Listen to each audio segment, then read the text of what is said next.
নমস্কার বন্ধুরা, আশা করি তোমরা সকলেই ভালো আছো। চারিদিকে তো জাঁকিয়ে শীত পড়েছে, আর এরকম শীতের মধ্যে পিকনিক ছাড়া তো কোনো কথাই নেই। ছুটির দিন মানেই এখন বেশ পিকনিক পিকনিক আমেজ, মনে হবে যেন একটু পিকনিক করে নিই। নিদেন পক্ষে নিজের বাড়ির লোকজন মিলেই ছাদে উনুন জ্বালিয়ে রান্না করে নিই। আজ তেমনই একটি রেসিপি তোমাদের সাথে শেয়ার করব, যেটা খুব সহজে, খুব তাড়াতাড়ি এবং পিকনিকের মতন আমেজ এনে দেবে তোমাদের ভাতের পাতে।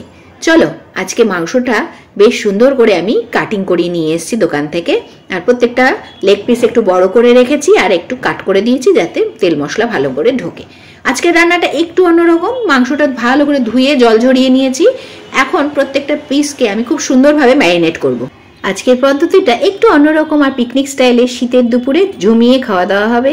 তার জন্য চলো প্রিপারেশন শুরু করি। আচ্ছা, তোমরা যারা আমার চ্যানেলটিকে এখনো সাবস্ক্রাইব করোনি তারা চটজলদি আমার চ্যানেলটিকে সাবস্ক্রাইব করে ফেলো।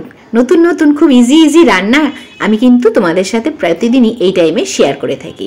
খুব সহজ পদ্ধতিতে কি করে ঘরোয়া উপায়ে কম ঘরোয়া জিনিস দিয়ে তুমি সুন্দর সুন্দর রান্না করতে পারবে, তার হদিশ তোমার মিলবে আমার চ্যানেলে। যদি এরকমই কিছু চাও তাহলে অবশ্যই আমার চ্যানেলটিকে সাবস্ক্রাইব করে ফেলো।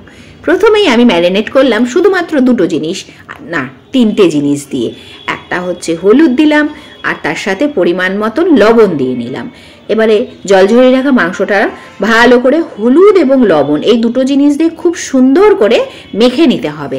আর এর সাথে আমি অবশ্যই এখন যেটা অ্যাড করব সেটা হচ্ছে খুব গুরুত্বপূর্ণ এই রেসিপিটির জন্য, সেটা 2 চামচ কাঁচা সর্ষের তেল। ব্যাস, আর কিছু দেবে না। এই কাঁচা সর্ষের তেল, হলুদ এবং লবণ তিনটেই মাংসতে এত সুন্দর একটা স্বাদ এনে দেবে যে কি বলবো। এটা কিন্তু একেবারেই একটা বনেদি রান্না। তোমরা অনেকেই মা ঠাকুমাকে জিজ্ঞাসা করবে, দেখবে তারাও কিন্তু এই কথাটাই বলবে যে হ্যাঁ, আমরা কাঁচা সর্ষের তেল দিয়েই ম্যারিনেট করতাম। যারা সর্ষের তেল ইউজ করতে না চাও, যে তেল দিয়েই তোমরা রান্না করবে সেই তেলই দিয়ে দেবে পরিমাণ মতন। খুব বেশি নয়, বললামই 2 চামচ। আর এইভাবে কাট পিসগুলোর ভেতরে আমি কিন্তু হলুদ, লবণ এবং কাঁচা সর্ষের তেলটাও ভালো করে মেখে নিচ্ছি, যাতে খুব সুন্দরভাবে এই জায়গাগুলোতে ম্যারিনেশন হয়। এবারে এই মাংসটাকে, যেহেতু ব্রয়লার মুরগি, সেই জন্য আমি কিন্তু রেখে দিচ্ছি প্রায় 8 ঘন্টার মতন। আর এটা মেখে এইভাবে ঢাকা চাপা দিয়ে 8 ঘন্টা ম্যারিনেশনের জন্য রাখবো। আর তখন আমি এর জন্য যে মশলাপাতির প্রয়োজন হবে সেগুলো চলো রেডি করে ফেলি। এমন কিচ্ছু রান্না না, চলো ওই যে বললাম একটা করতে করতে অন্য কাজগুলো তোমরা করে ফেলতে পারবে, মানে পিকনিক স্টাইলের।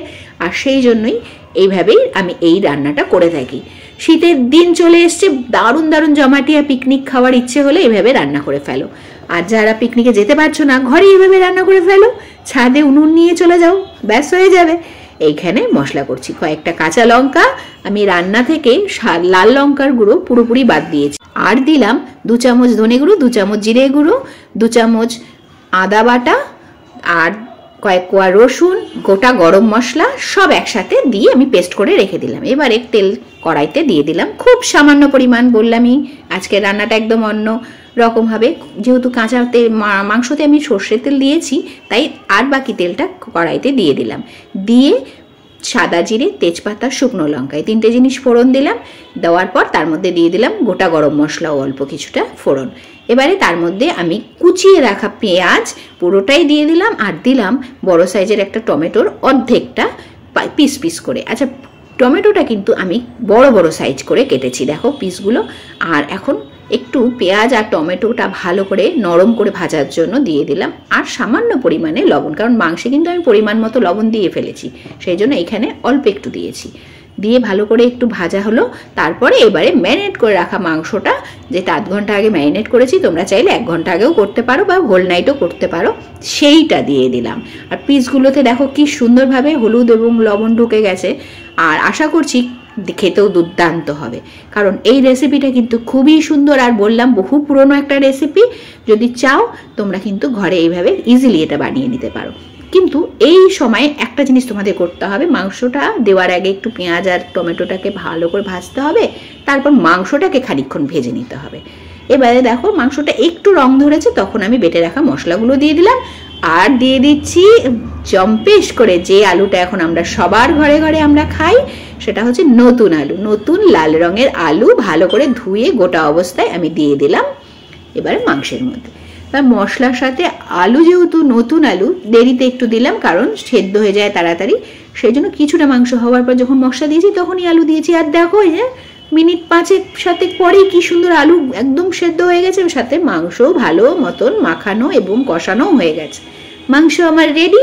আর লুকটা ঠিক এরকম একটা আসবে, এবং এই মাংসটায় খুব একটা ঝোল নয়, একটু কষা কষা হবে, সেরকম রকম ঝোল দেবে। অল্প একটু ঝোল দেবে, চাইলে নাও দিতে পারো, পুরো ড্রাই হবে।